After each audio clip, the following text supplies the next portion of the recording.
caught on camera. They target cars in the middle of the night for solely one thing. Beach, California. The man walks up to the car and using a small box, opens it.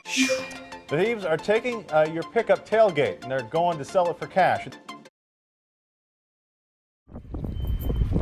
Okay, the next truck we did is this bus to pick up all the older folks, take them to the medical center and back. Pretty nice operation here. Basically, I'm going to go ahead and arm the system. The alarm is armed. It's got that antenna on the top.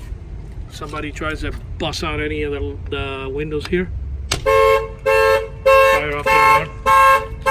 I'm going to go ahead and shut off the alarm panic button. If you hold it down, you can fire the alarm off. Comes with 2 remote controls.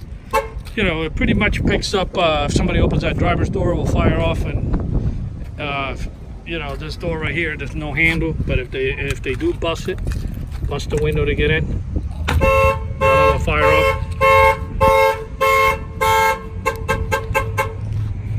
This one was done in this GMC 5500 bus.